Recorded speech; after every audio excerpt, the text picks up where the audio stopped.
Good day, my friends. We are live Super Bowl Sunday. Hey! Live from New York City in the bowels of Hell's Kitchen, 11 degrees, ladies and gentlemen, and it is colder than a well digger's ass. I'm telling you, we are having some kind of fun. Ladies and germs, don't even know where to start. But first of all, welcome, and I'm glad you could be here, glad you could join us, because I'm kind of digging this evening thing. We'll take this for a while, see how it goes. Let me fill you in on a number of stuff. Before we get to Erika Kirk, unbelievable. Unbelievable. Couple of things here. First, I've watched nothing of the Super Bowl. Nothing. Except Bad Bunny.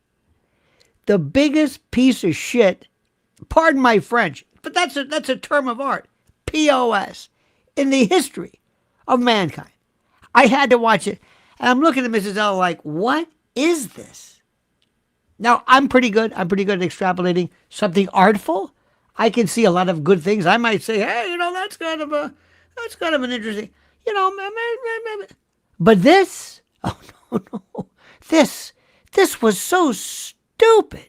It defied. No, you know what it is? It was an insult to stupid. It was beyond stupid. It was not only not good, it was boring, and it was stupid. I think the operative word here is stupid. Don't hold me to it. But the word is stupid. It's like nothing I've ever seen or could even imagine. Unbelievable. This is a part of some kind of, I guess, an attempt on somebody's part to change the course of something. I don't know what it was. And then somebody texted me, hey, why don't you watch Kid Rock instead? I've never seen Kid Rock for a second. I don't even know what Kid Rock does. I'm not trying to be rude. That ain't my cup of tea, one way or the other. But all I know is it was a disaster. Absolutely, positively, without a doubt. I just have to tell you. Sometimes I see things and I say, well, this might not be that great. Or maybe I don't get it, or maybe it's going to... No. This was devoid of anything even remotely insinuating talent, entertainment, message. It was a dog. And I'm telling you, everybody in that stadium must have said to themselves, what the hell what are we watching? What is the, dear God? In any event, that was that. Other than that, I don't care. It's bread and circuses, my friend, and I don't care. I've never cared about it. There was a time in the old days when I kind of we used to watch the Super Bowl. It kind of meant something. The commercials were good. At halftime, we had, the Stones and whatever. No. And it's not because of age. The thought of people I know, younger people than that particular generation, who themselves say, what is this? We don't know. It was a disaster. Absolutely a disaster. Okay? But, so that's that. Enough. Now, next. I've got to say this. The Epstein matter. If you're following on X, if you all you have to do, these are the best collators. This is the best I've ever seen from people who are incredible. People who are going through and perusing every aspect of this at levels I never thought possible. And I never knew how demented this was. This was, without a doubt, and what I've seen is beyond anything I ever could imagine as being. That's all I'm going to say. It is so sick. It is so, what's the word? Sick. That I am telling you, I am I can't even say it right now. I can't even go through this. Let me just tell you, if you've got some time and you want to see the depths of depravity, my dear friends, please spend a little time. Go to X. It just you'll be gobsmacked at how horrible these people are. That's that. Next. Again, tonight's like, what? What? The Nancy Guthrie case is beyond anything I've ever believed. It is so bad. I don't even know where to start. I don't know where to start. Are you watching it tonight on WABC? Overnights, my friend. Oh yeah, tune into this. It is. I read this. You heard? I'm not going to do it now. We're not going to talk about that. But this Savannah Guthrie. By the way, Savannah Guthrie treated Virginia Giuffre like garbage. Garbage. She is no good. She is a part of that group. What they did to her mother. Let's remove her from that equation. But don't think for 1 minute. She was also in that Matt Lauer. You remember that whole Natalie Morales stuff? She is up to her neck. These people are all so corrupt. It's not even funny. But this is a tragedy. But it is the biggest. It is the most incompetent group of people. Finally, they're going in the backyard and they're looking into septic tanks. They've got poles to look for a body. Are you seeing this? They never thought about this. They never said, "Hey, let's go on the roof." This woman had Nest cameras, not Ring. I think Amazon or puts out Nest. She never had this subscription. Now they're going back to the sister's house. It's a week. It's a week. Our good friend Steve said, "Uncle Al, you are a Jesuit victim. No wonder you are a retired Catholic." Oh, no. No. Thank you for this. The Jesuit priests they were wonderful. It was. I loved specifically my parochial education and the nuns. The Jesuits, we only had a lot of our stuff were lay teachers, but it was always think for yourself. I had one priest, by the way, I said something. I had one priest who wanted to flunk me on something because I had some pretty crazy ideas. And the principal of the school went to bat for me and said, "You can think whatever you want." What happened in Venetian days with the Medicis and who knows? But I've got no beef with them. I'm a retired because I don't follow the rules. I don't go to Mass. I don't go to Holy Days of Obligation. And I have become, well, I shouldn't say this, but I kind of came out years ago as being irreligious. I never was really into it. I just sort of, I just thought, okay, maybe. But I realized, I asked myself one day, I said, do I believe this stuff? I was like, not really. Not to mean it's not true. I'm just not going to say I am something when I'm not a follower. But no, I've got no problems with them whatsoever. I'm not saying it's never happened before, but thank you for this. The biggest problems, parish priests. That's the problem. The parish priest. There's one thing that we found out was when the Jesuits, because they're almost like the army. They call them the Pope's army, Ignatius Loyola, ad maiorem Dei gloriam, the Pope's army.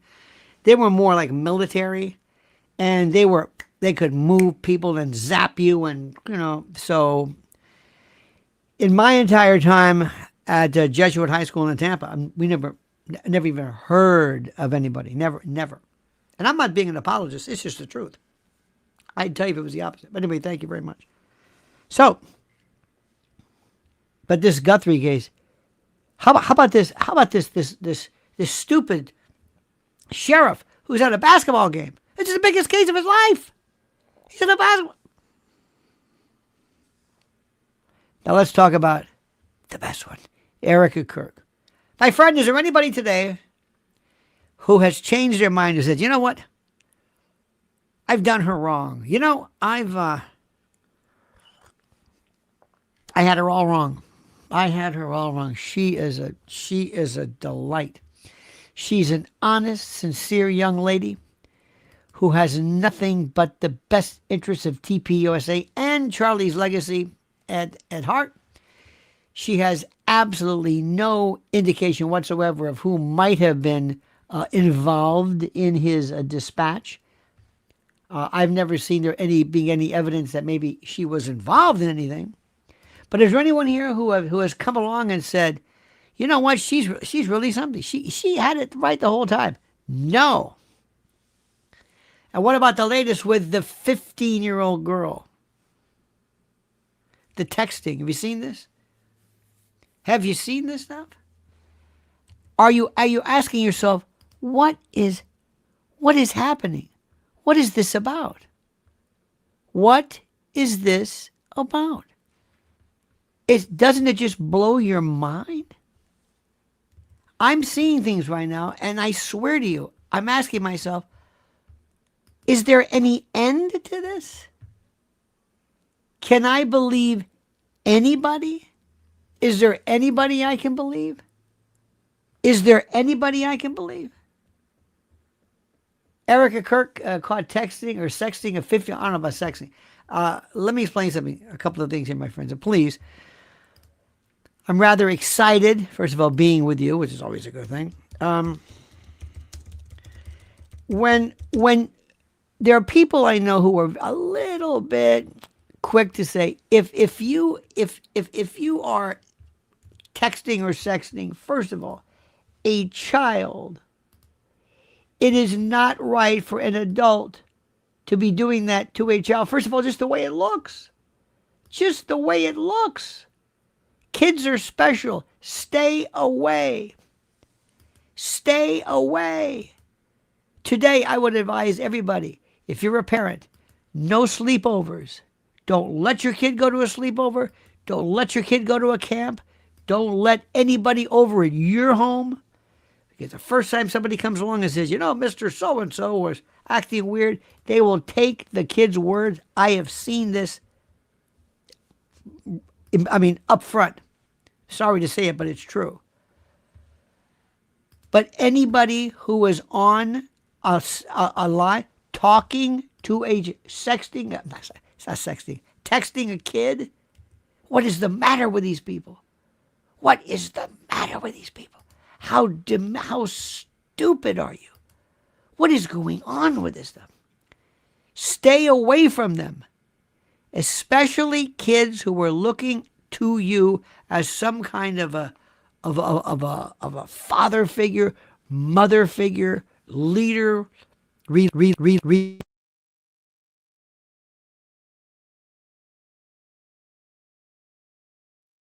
I can't say it enough.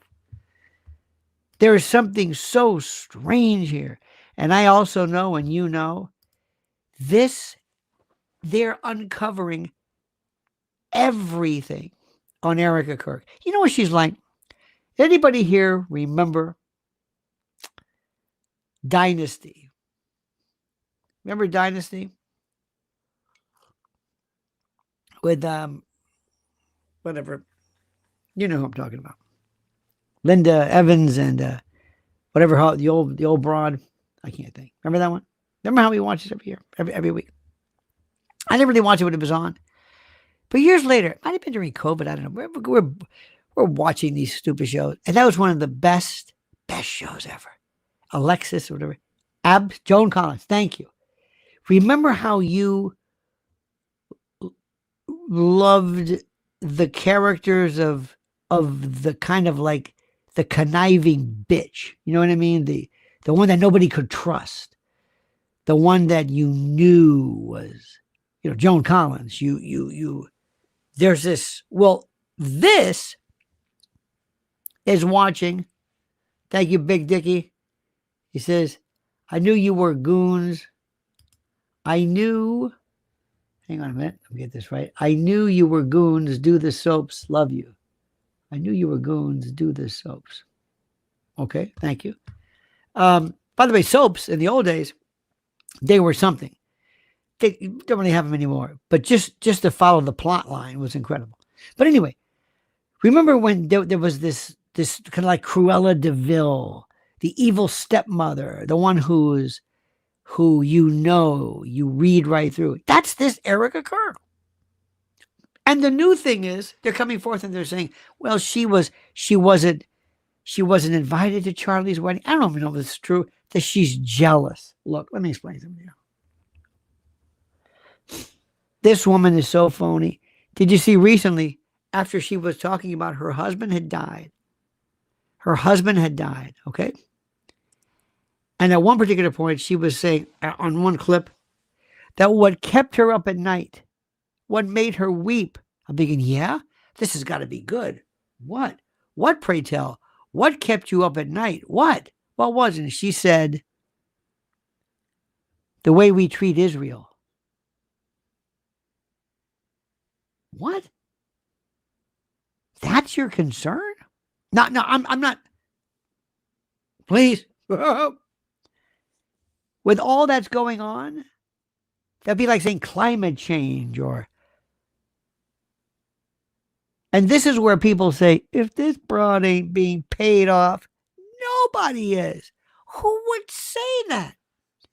Big Dick says, going to do this soaps narrative. Thank you, my friend. It's Big Dick, by the way. Thank you, my friend. Who? Do you notice this? Steve says, best regards from England, Lionel. Top of the morning to you, my dear friends. What are you, 5-6 hours again? Well, it must be 2 in the morning, right? 2-ish, 3-ish. Anyway, thank you, my friend. This is something. Now listen, the anti-Semitic thing is done. Done. Nobody is an anti-Semite.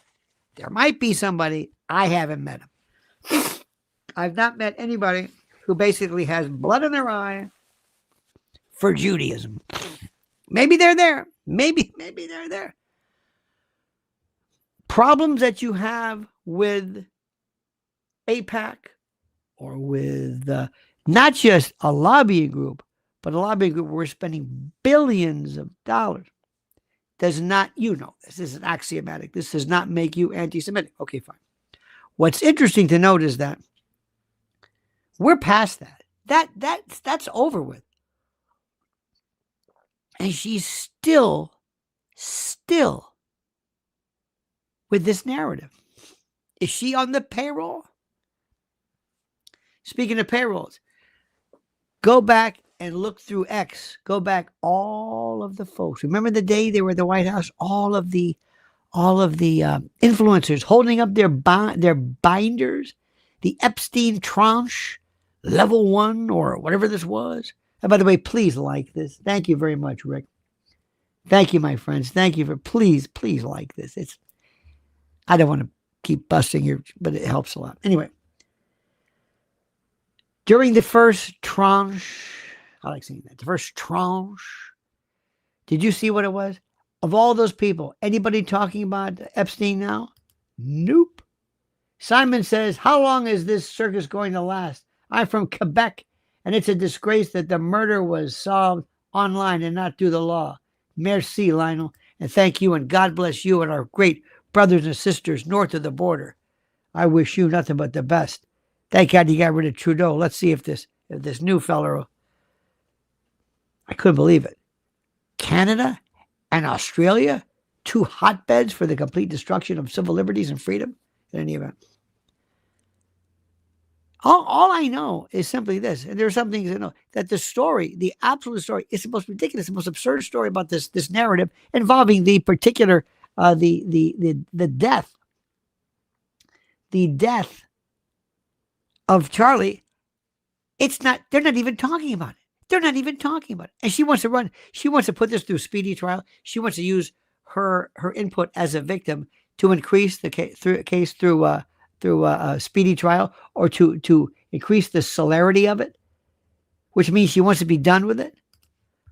Warehouse says, why is the IRS not investigating, or the DOJ, or anybody except online people? I don't know. I don't know anything. I don't know anything. I don't get anything. I don't understand. Did you hear the story of Trump and the the ape joke or whatever, which is, that can't be. I thought to myself, no, this, fire the person who did this. Don't take the heat for that if you did. That's just sloppy. Somebody's setting you up. I don't even know what happened with that. They're making it sound like I didn't say anything. Look, if that's, remember what they did to Roseanne. Remember that whole thing. Valerie Jarrett. She looks like, I'm not even going to say it. What is going on here? What is going on now? Trump wants to take all of the statues that were taken down by virtue of whatever he put to put them in the White House. Look, he's going to trash that place up. I love the guy, but already the Oval Office looks like a Cracker Barrel gift shop. It's weird. Anyway, back to what's going on. If it wasn't for independent investigators, independent folks pouring through the various goings on of Erika, we would know nothing. This 15-year-old stuff is, I've got to tell you something. You should have a real, how do I say this? Allergy towards things like handling discarded hypodermic needles on the street. Don't pick them up. Walking through Mumbai in the ghettos barefoot, don't do it. And being on the phone, texting with a 15-year-old, what is the matter with you? You're doomed. Somebody's going to tell you, why were you texting at 15? Even if you said, America is the greatest country in the world. God bless America. Jesus is Lord. Hallelujah. They would say, why are you texting a 15-year-old at 9 o'clock at night or whatever it is? These people don't have any optics. And you know why? They feel that they are so special. They're so disconnected from reality. They can do whatever they want. That's like all of a sudden with Epstein. Everybody, listen, Epstein had people over, and Mrs. L, by the way, was talking the other day to a lot of survivors, and she'll talk. By the way, go to her website, not her website, her YouTube channel at Lynn's Warriors. Thank you for subscribing. She's got a brand new one. She's got one today about how they're trying to lure kids into betting. Have you seen this? They're trying to get kids and having them learn to become gambling addicts. Let me tell you something. That is the worst addiction there is, bar none. Big Dickie says, you know what's bigger than the island and Charlie Kirk is an USAID NGO's deflection and approbation to the next bread and circuses. Wow, man, that is a mouthful, but you're right about that, and thank you. It's very interesting. Everybody knows what bread and circuses is, correct? You know this juvenile, first century. The idea that once you keep panem et circenses, once you keep the people happy with their grain, they call it the grain dole, with their bread and things to watch, they won't care about anything you want to do with them. Our good friend Alex says, will you do a podcast episode dedicated to showcasing some of your favorite fancy words? Oh, ebullient, concupiscence. Oh, loquacious, sanguinary. Oh, yes. Well, I would if anybody is interested. If anybody is interested. Now, another thing, too, is what's going to happen next with this? What's going to happen next?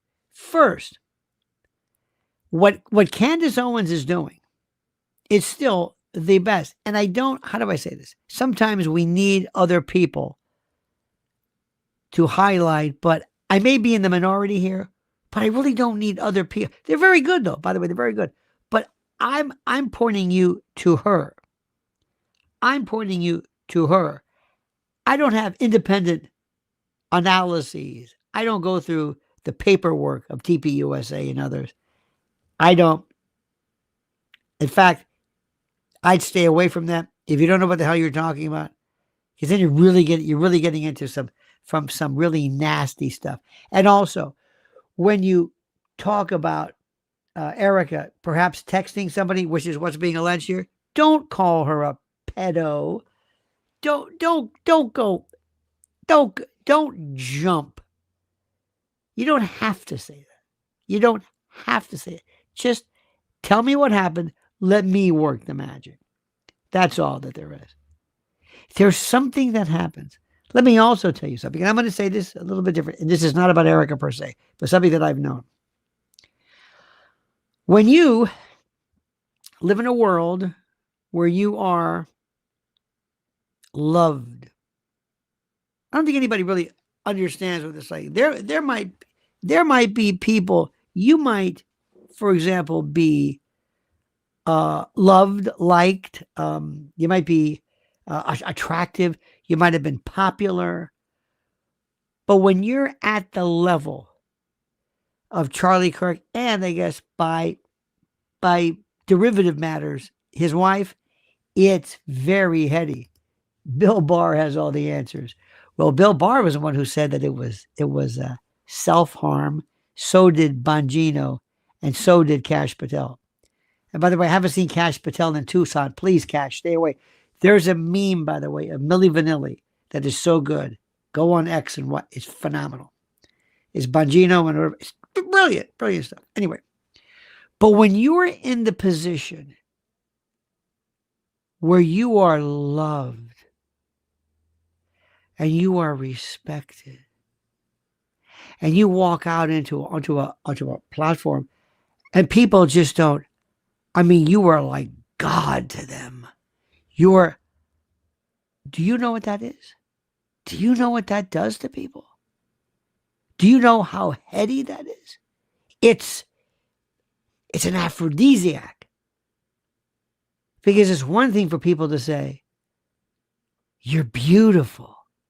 It's another thing for somebody to say, you're holy. You're a leader. You're my hero. You're godlike. You're whoa. That's why there has always been such a long line of deception in terms of ministries, the church, people who've taken, because you're talking to people at their most vulnerable. The best is if you're a shrink. Oh my God. If you're unscrupulous, you've got nothing but women coming to you, pouring their heart out, and you become their surrogate father, which is another thing. There are many, many areas of symbolism, symbology, semiotics that we have to understand. And one of the things, ladies in particular, is the issue of father. If we have any of you young ladies who are sadly the victim of, not the victim, but if your parents divorced, if you didn't have a father growing up, if you will always search that. You will always search for a father.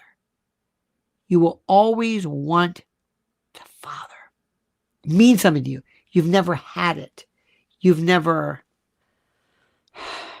Sometimes people feel like it was their fault. And when you lose something in life or never had something, you always look for it inadvertently. You don't even realize it, but you look for it. Or you become more sensitive to it, more predisposed. You have a greater predilection towards a father figure, somebody that you can fall in love with, perhaps, but somebody that you respect. Not necessarily somebody who falls into the regular thing. Okay. A good predator always can read the prey. Always. And when you're somebody, and I'm not talking about, believe me, let me make this very clear. I'm not talking about Erika. But when you're talking about somebody who is into this self-gratification, this thing about, look how I am loved. Look how hot I am. Look how sexy I am. Look how I am beloved and I'm respected. You don't understand. I am so important to these people. I'm not just somebody who's, whatever. They will sometimes not make a distinction between women and girls, same sex or whatever, especially with women. And the reason for that is that it is very common for people to, well, in our society, to women who are allowed to get much closer to each other in terms of not sexuality, but intimacy. I know what I'm talking about. Let me explain something to you. This is good to remember. Put this away in your head. In your head. Put this away in your head. Whatever that means. Men and women both find women to be attractive and warm and special and beautiful because of one thing: mother. If a child does not find a woman attractive, if a child looks at a woman as I distrust them, that's not good if your survival depends on you connecting. So evolution has preferred, has referenced, if you will, oh, look at this, Freud, father of the craft. Well, in some respects, yes. But a lot of that he said was correct. But thank you very much. But when you have a woman who represents something to women that is attractive by virtue of this, sweet, it's intimacy. Why do you think so many young girls go to college for the first time? They're away from home and they will have their first kind of their same-sex experience. Not because they're gay necessarily, but because it's intimacy. And a lot of times, as you well know, many, many men are Neanderthals. They do not know how to provide this. And if you take somebody who maybe is misunderstood, perhaps maybe who had a bad go with men, women can satisfy or can not satisfy to an extent, but can appeal to somebody, not necessarily out of any kind of sapphic or gay love, but something called intimacy. Intimacy. You don't know the number of people, the number of times when people have broken up, have a divorce, and later on they met somebody who was also divorced, and they become kind of a couple. But it's all right. What am I saying? What I'm saying is you got to be careful that when you're an older woman and you get some 15-year-old or a young girl, not only is she predisposed to wanting to know you because of your fame, because of your pulchritude, but because of all of your inane, panache, but there's also that notion of intimacy. You see, that's what Ghislaine Maxwell did. Ghislaine Maxwell acted as the stalking horse, the sheepdog. She was the one who went out and lured people in. The stalking horse is when you would walk in sometime, if you were a hunter, if you saw a bunch of your prey sitting around a fire, if you walked into that clearing, they'd run because they'd see you and say, God, that's a human. But if you walk in with a horse and you're behind the horse, they look up and say, oh, horse is an animal. He's okay. You're behind him. They lure you. Sheepdog to an extent. Ghislaine Maxwell was the older sister. Trust me. Come on in. Jeffrey likes you. Jeffrey likes you. She knew how to read these girls. Broken home, especially the Palm Beach area. There was this part of Palm Beach where across the tracks, these people were very, very poor. And the girls themselves would recruit other girls. Remember, as bad as Epstein was, not everything was him throwing people in the back of a van. There's no excuse for it, but he didn't have to grab people. They came to him, and people know how to read others. Had Charlie wanted to be a real despot, a sexual, privateer, so to speak, a pirate, a sex pirate, he could have just, oh my God. Would you like to meet Charlie? Yes. Then you have, it happens all the time. So I'm just leaving it at that.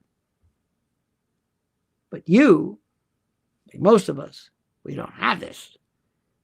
And we have to understand that you never engage, especially in anybody who is a minor. And texting today, sexting to be sure, but texting is the ruination. And why people do this? Why did all these people in Epstein, why did they all send emails? Why? Why did they do that? Does that make sense to you? Why? And where are Charlie's parents? Where's her parents? Where's all these other people? You know that Erika, they're going to boot her. They're going to boot her. They cannot do this. She's drawing fire. She's winning no one over. She's so phony, so fake. She's repeating the shtick. And when you're coming out and you say the thing that bothers you the most is not the fact that your husband was slaughtered and gunned down and that your children are the father, but because you're worried about the treatment of Israel, come on. Even Israel's saying, what? You're blowing it. No comment. It's happening, my friend. And don't think for one reason. Don't think. There's a lot of things happening right now, a lot of vectors. You've got the Epstein folks coming this way. You've got this complete and total. Put it this way. Have you noticed there's not one anti-Candace channel that says, hey, today, here's some great things, some great news from TPUSA, other than TPUSA. Today, Erika, and she cannot not talk about herself. She can't not do that. If she were smart, she'd go on and say, today we gave scholarships to these people and that people. Read from the book of whatever it is. Read it, do your thing, give some verse, move on. Stop talking about yourself. But she can't. She can't. It's about her. It's beautiful. And it's like some people don't get it. Go back and listen to the announcement that going back to the Guthrie case that Savannah Guthrie read. What is this? It was the weirdest thing. It's okay.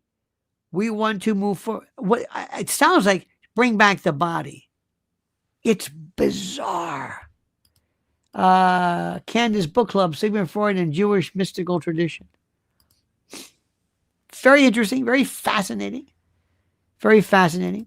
Freud, aside from this, was so critical by virtue of the fact that he came along during Victorian times when people were into hoop skirts, and I mean, they thought we were at the height, not height, but the height of civilization with Goethe and this and that and that. And he comes along, and what does he talk about? He talks about anal and sexual this and repressed feelings and incubi and succubi. Come on, he was something.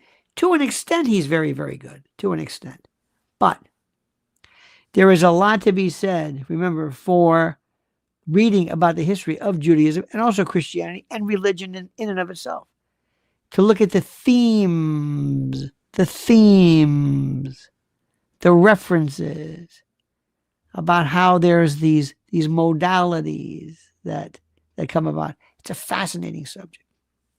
Remember one thing, and I say this again, you have nothing to ever fear in asking questions and being how you want to be. You have nothing to fear.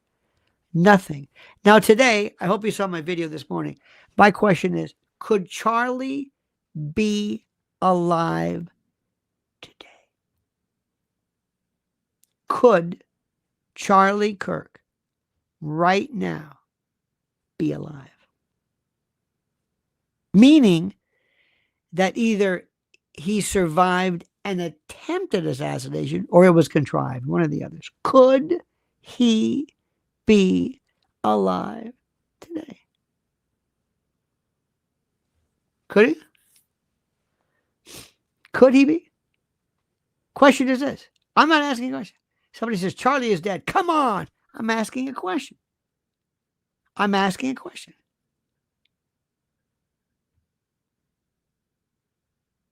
Now, there was a time when people were saying, they thought that John Kennedy Jr. was alive. I thought, oh, that was weird. And then people said, yeah, maybe Epstein's alive. Remember, they looked at the oracle, the pinna, the little folds of your ears, which have their own kind of like fingerprint. Then they talked about Bin Laden. Is Bin Laden dead? Why wouldn't they take a picture of Bin Laden? Benazir Bhutto said he had died before. How do we even? First of all, I don't know who they got.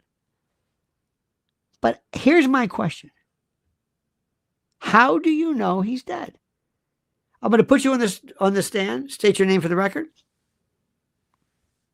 How do you know he's dead? What's your main evidence?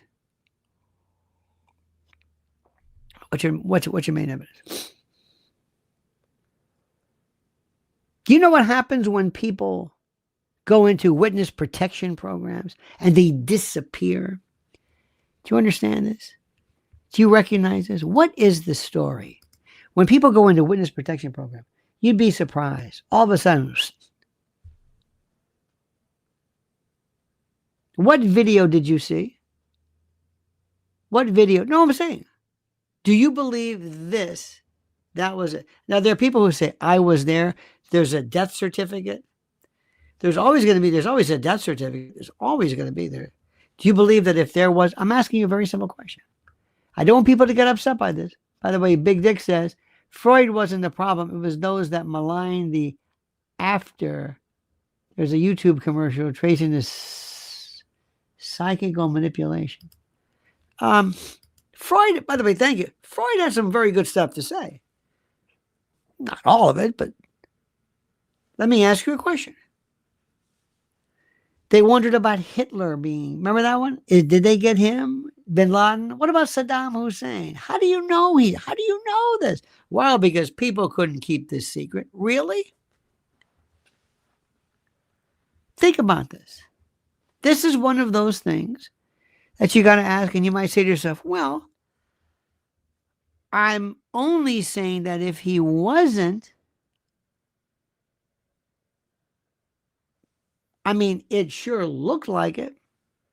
Didn't it? Yeah, it looked like it. Absolutely.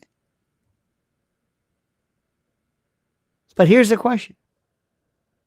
Could. Is it possible?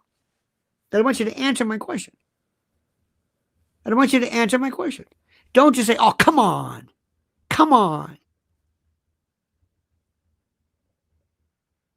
If you said, is JFK dead? I think maybe that picture of him on the morgue, assuming that's him, that was pretty good. And I think seeing his head, and the wound, certainly. Was that the wound? Was that it? Is that necessarily going to, it sure look like it. Is it real? I guess it's real. Of course it's real, right? There's no way, is there? Do you think that Joe Biden could have died and he has a double? Have you seen the masks people wear? I'm dead serious. How do you know this? How? They never showed Bin Laden. That was the phony. And then remember that one Navy SEAL that I always kind of wondered about. He apparently said, well, I may have fudged about something. What do you mean something? Well, I mean, you always show the bottom. You always show the victim. You show the person. You show the individual who is always. You always do. You always want there to be something.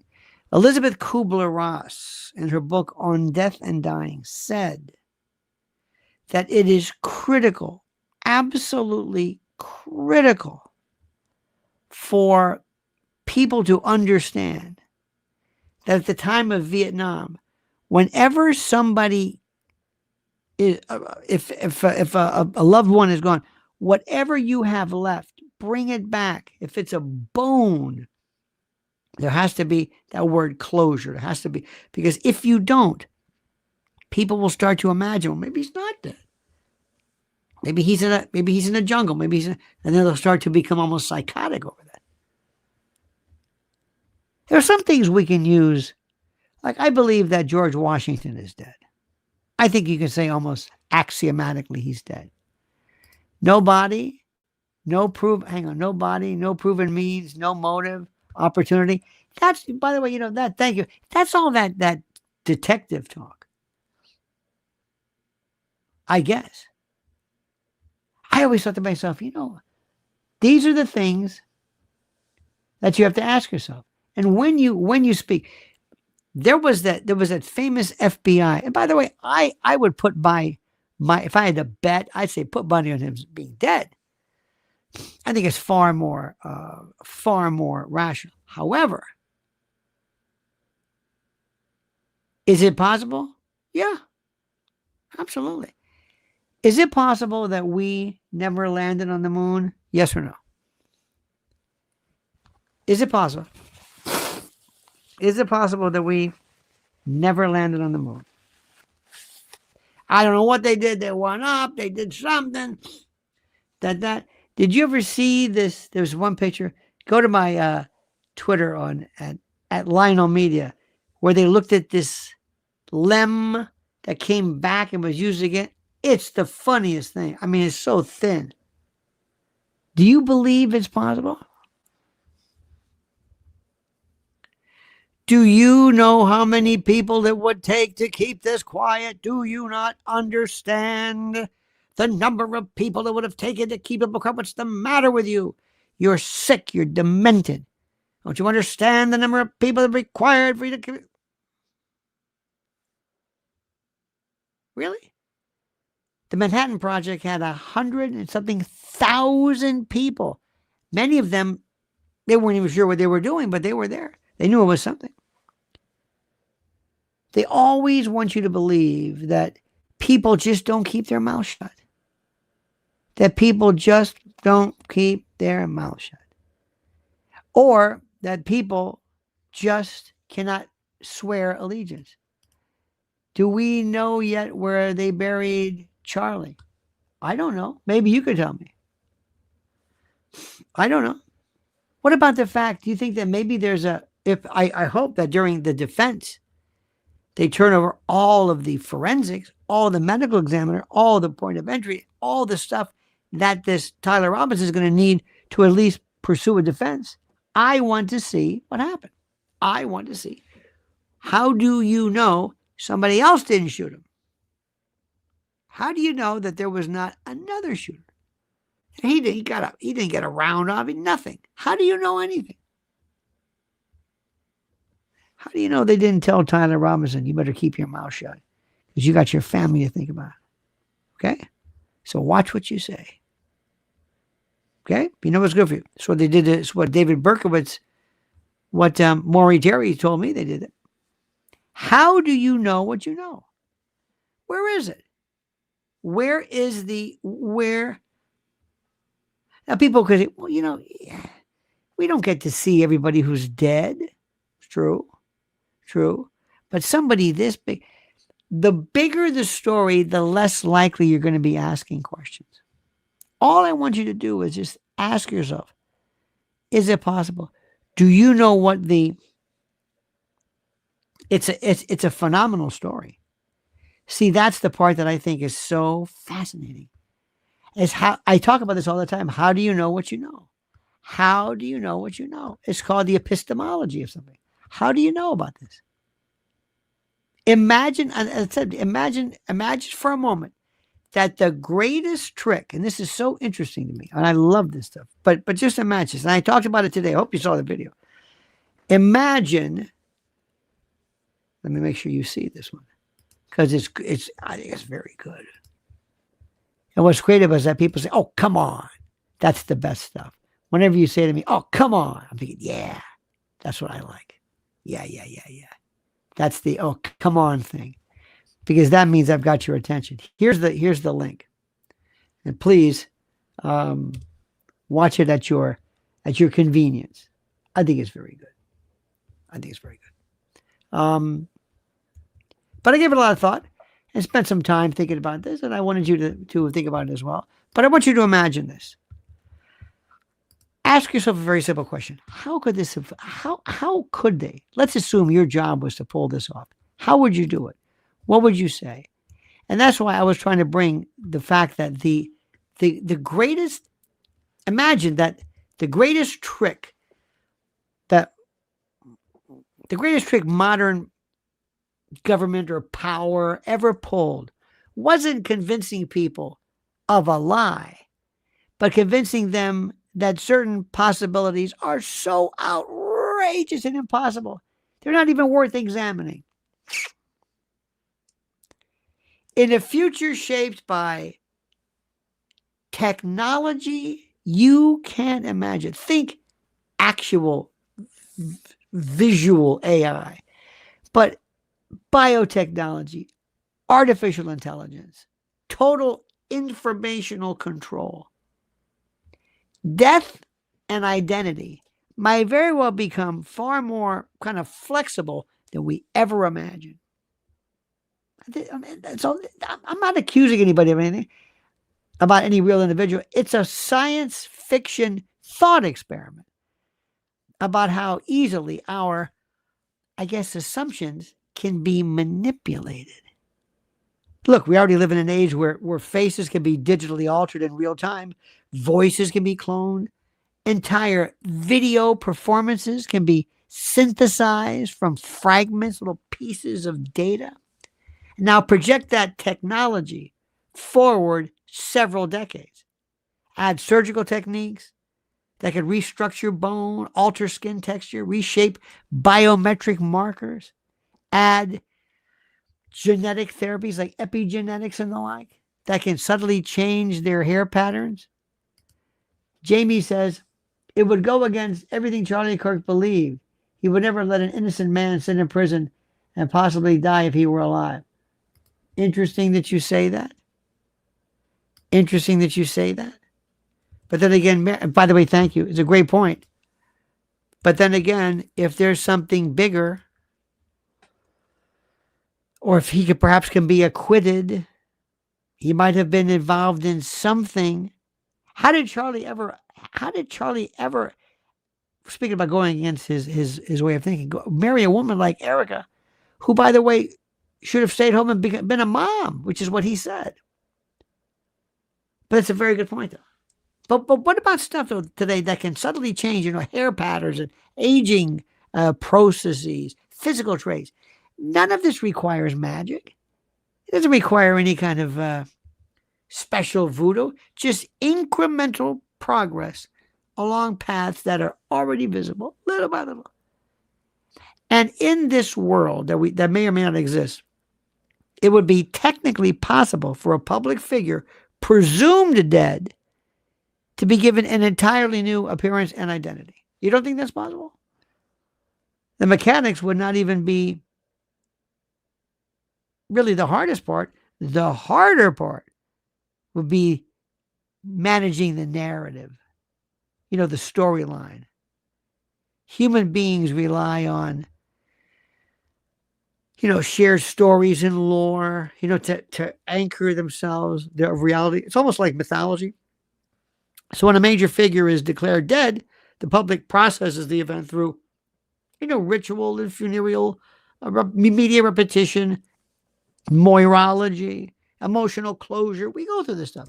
But once that closure sets in, most people stop questioning. The mind and the soul and you prefer stability over endless doubt. We don't like what I'm saying. We don't like this doubt. We don't like me asking these questions. You're asking yourself, what the hell are you talking about? See, this is where incredulity, this is what I said before, this is McLuhan's line about little lies are hard to keep quiet, but big lies are easy because of incredulity. It's the incredulity when it becomes a form of security. See, if someone were to suggest that a well-known leader or rock star or pop star was secretly alive and living under another identity somewhere else, the immediate reaction would be laughter. Laughter. You're crazy. Not because the logistics are impossible, but because the claim violates certain expectations. Oh, no, you don't. You can't. I'm not going to do that. No. This is what I believe in. You can't do this to me. We're trained to treat official narratives as the the baseline of reality, an immutable reality. It doesn't change. They wouldn't say this if it wasn't true. There's no way you can keep this quiet, right? And to challenge this requires, oh my God, requires extraordinary evidence. And most folks, let's face it, most here do not have the time or the incentive or the inclination to put up with what they consider to be 100% bullshit. But consider how intel agencies already operate in fiction and in documented surrexit dominus vere. Thank you. Translation might be nice. I appreciate this, sir. I could translate that. Thank you for your kindness. See, I mentioned before witness protection programs. They relocate individuals, people that are famous, kind of that you would notice if they're walking around. They give them new names, backgrounds. Deep cover operatives live for years under constructed identities, supported by really elaborate paperwork and digital footprints. And so in the future, with more sophisticated data systems than that which we already have, it could be even easier. When Sammy the Bull was walking around, when everybody knew what he looked like and he's running around and people are basically mafia turncoats and the like, those people risked their lives. They had no problem. They were never found. A person could step into a fully formed life with an employment history. Now, the problem would be, admittedly, if you're Epstein and you go from living on 71st Street in a mansion to a split level ranch in Pomona, but it's either that or he probably said, I'll do that. Who knows? Sometimes they're so weird, these people, they might like that. But imagine this, a new employment history, new social connections, financial records, all of it appear authentic from every angle. Now, take that and imagine layering that capability onto a scenario involving a high-profile figure. And the transformation wouldn't need to be perfect, but it would only need to be good enough to pass casual scrutiny. Plus, remember, Americans forget. We have the attention span of a gnat, and most social interactions are superficial. So we recognize people by general patterns rather than forensic detail. We don't know all the little specifics. And a change in posture, a hairstyle, or a facial structure, and these masks that we have now, combine that with a new context. Somebody like old Epstein might think it'd be kind of groovy to do that. He might, in some weird way, think he's part of a secret agent and might say, I'd like to try that. And who would see, remember when the number of people who, when they saw his picture, when they saw him being taken out of the cell, and they looked at their oracles at the pinna, the little configurations of the ear, and they said, that's not him. Even then people realized, wait a minute. So you may not think this is true, but it's possible. Easier than you ever thought. Because sleight of hand. You're too busy. You're freaky out. You're not noticing things. And what happens when anybody brings up anything? Hey, they took those SD chips out. Hey, they look at how they were wearing maroon shirts. Oh, stop that. Because people hate when you destroy their sense of reality. And they hate when you make them feel stupid. And they hate when you do anything that makes them feel as though you know something they don't. That's why they hate conspiracy theories. And that's why they hate us. Okay.